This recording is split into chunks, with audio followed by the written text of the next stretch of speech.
어린 시절 부모나 주변 어른들로 인해 형성된 자신에 대한 잘못된 정체성이 결국 어른이 된 우리를 스스로 한계짓게 만드는데요. 어떻게 하면 이러한 믿음에서 벗어날 수 있는지에 대한 메시지가 있습니다. 삶을 변화시키는 채널 Change My Life입니다. 로렌 와인스타인은 스탠퍼드 경영대학원 전임 강사이며 리조네이트 코칭의 창립자이기도 한데요. 명상과 커뮤니케이션 스킬 프로그램을 주로 진행하고 있습니다. 그럼 그녀의 메시지를 전해드리겠습니다. This elephant has incredible strength. She can uproot a 이 tree with her 코끼리는 trunk 힘이 alone. 엄청납니다. Yet she will 코로 remain 나무를 뿌리째 뽑을 수도 있죠. 하지만 고작 가벼운 밧줄에 묶여 평생을 갇혀 있을 겁니다. 쉽게 도망칠 능력은 있지만 시도조차 하지 않는 거죠. 왜일까요? 코끼리는 어릴 때 처음 묶이게 됩니다. 처음에는 벗어나기 위해 안간힘을 쓰죠. 노력하고 또 노력합니다. 하지만 결국 벗어날 수 없다는 것을 깨닫게 되죠. 그 순간 무언가가 코끼리를 묶어둡니다. 어떤 밧줄이나 사슬, 울타리보다 더 강력한 무언가에 의해 묶이는 거죠. 그건 바로 절대 벗어날 수 없다는 믿음입니다. 이 믿음이 코끼리를 묶어두는 겁니다. 과거 이와 같은 믿음이 저를 묶어두었고 일에서 능력을 발휘하지 못하게끔 느끼게 만들었고 관계에서 고충을 겪게 하였고 지금의 삶과는 전혀 다른 삶을 살게 만들었었죠. 이러한 밧줄이 저를 묶고 있다는 것을 인지하고 그 밧줄을 적극적으로 당기고 나서야 다른 현실 속에서 살게 되었습니다. 여러분은 여러분을 묶어둔 밧줄을 어떻게 끊을 수 있을까요? 지금 생각하는 모든 것들을 그대로 믿지는 마세요. 어렸을 때 저는 대담하고 활발하고 겁이 없었습니다. 저를 행복하게 해줄 스스로의 목소리를 따라갔죠. 자라면서 이런 모습은 희미해지기 시작했습니다.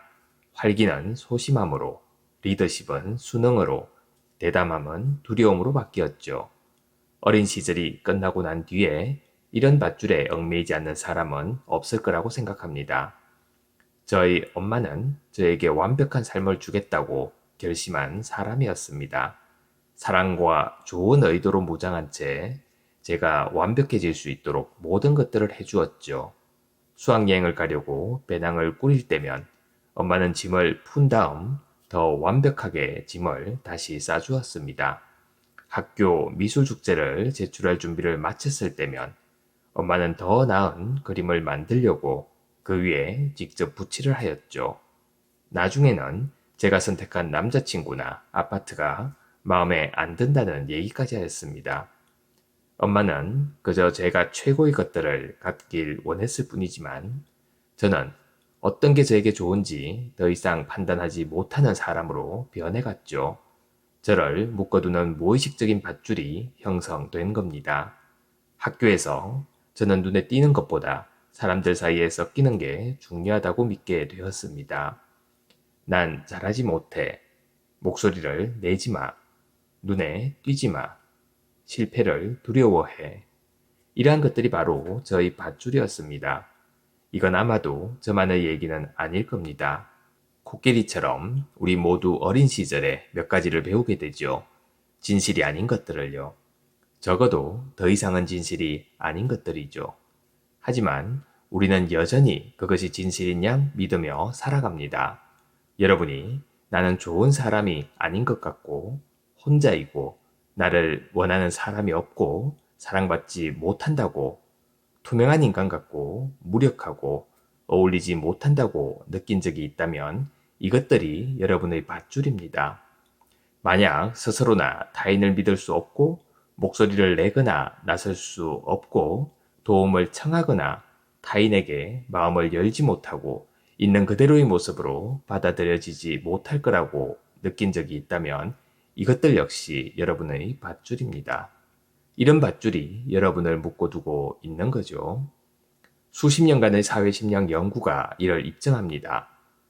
다트머스 대학에서 진행한 연구에서 참가자들의 얼굴에 메이크업으로 흉측한 흉터를 그렸습니다. 그러고 나서 다른 방에 있는 모르는 사람들과 대화를 하게 하였고 사람들이 자신의 얼굴에 있는 흉측한 흉터에 어떻게 반응하는지를 살펴보라고 하였죠. 그런데 여기에 반전이 있었습니다. 참가자들이 분장실을 나서기 전 잠깐만요, 흉터를 조금만 더 손보고 싶어요 라고 하고는 연구진은 흉터를 손보는 대신 완전히 지워버렸죠. 이 사실을 모른 채 참가자들은 대화를 하러 들어갔습니다. 아주 평범해 보이는 상태로요. 그럼에도 불구하고 이들은 돌아와서 대화가 정말 어색했다고 사람들이 흉터를 일부러 피하고 자신과 눈을 잘 마주치지 못하였고 대화할 때 긴장되고 불편해했다고 답했습니다. 흉터가 있다는 믿음 때문에 실제로는 존재하지도 않는 것들을 보게 되었고 나쁜 의도가 없는 행동에 의미를 부여한 겁니다. 완전히 평범할 수 있었던 대화가 어색한 대화가 되었던 거죠. 스스로를 어떻게 바라보고 자신이 처한 환경을 어떻게 보는지가 무엇을 보고 어떻게 행동하는지 그 결과 무슨 일이 일어날지에 영향을 미칩니다. 마치 우리 믿음이 우리에게 VR 헤드셋을 씌우는 것처럼 말이죠. 이 헤드셋은 실제로는 없는 것을 보게 합니다. 그리고 우리를 가짜 현실로 보내버리죠. 저희 헤드셋은 저를 법대로 이끌었죠. 그러면서 제가 오랫동안 믿어온 다음과 같은 거짓 믿음이 강화되었습니다. 완벽을 추구하고 군중을 따르고 실패를 두려워하라. 익숙한 방식이었죠. 그러던 어느 날 별 생각 없이 법대 수업이 아닌 외부 강의를 신청했는데 디자인 싱킹 부트 캠프라는 수업이었습니다. 잠재적 창조성을 발휘하게 해준다고 약속하는 수업이었죠.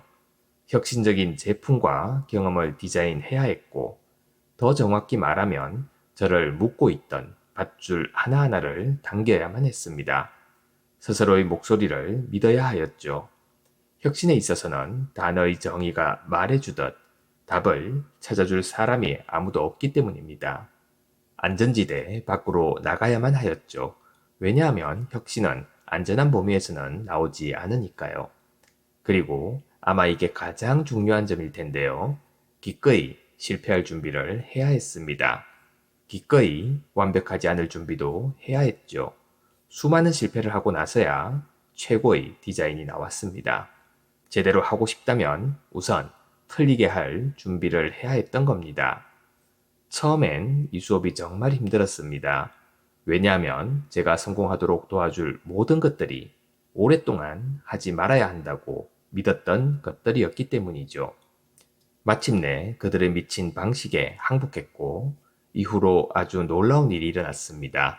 자유롭게 어딘가에 가고 놀고 실험하고 시도할 수 있게 되었죠. 밧줄에 매이기 전처럼 살게 되었던 겁니다. 6살 때 이후로는 느껴보지 못했던 방식으로 자유를 느꼈고 이전이라면 상상도 못했을 일들을 해내게 되었습니다. 저는 자랑스러웠고 해방감을 느꼈고 또한 혼란스러웠죠. 이 수업에서 고충을 겪게 한 저의 믿음이 삶의 다른 면에서는 저를 묶어두고 있던 바로 그 믿음이었는지 궁금했습니다. 씨앗은 이미 심어져 있었죠. 그때 저는 비로소 생각하는 대로 다 믿지 말아야 한다는 사실을 깨닫게 되었습니다. 저는 헤드셋을 벗었습니다. 헤드셋을 벗기 위해서는 헤드셋을 끼고 있다는 걸 알아차리기만 하면 되었죠. 드디어 저를 묶고 있던 밧줄이 끊어졌습니다. 그리고 새로운 믿음은 새로운 행동으로 이어졌죠. 우리를 아이처럼 경이롭게 만드는 건 우리가 밧줄이 있기 전의 세상에 산다는 겁니다. 넘어지고 주저앉기 이전의 세상, 넘어지고 나서 단념하지 않고 다시 일어서는 세상, 우리 능력을 최대로 발휘하지 못하도록 막고 있는 것들이 아무것도 없는 세상 말입니다. 여러분에게 오늘의 이 강연이 저의 디자인 수업 같은 존재가 되길 진심으로 바랍니다. 여러분이 누구든 어디에 있든 지금 이 순간 그 밧줄을 끊는다면 여러분 앞에 펼쳐질 새로운 삶이 있습니다. 한 번에 하나의 생각을 새로이 하다 보면 그곳에 닿을 겁니다. 한 번에 하나의 행동을 새로이 한다면 말입니다. 그러다 보면 어느 날 새로운 현실을 살고 있는 자신을 발견하게 될 겁니다. 감사합니다. 매일 아침 소중한 메시지를 전해드립니다. 구독과 좋아요 부탁드립니다.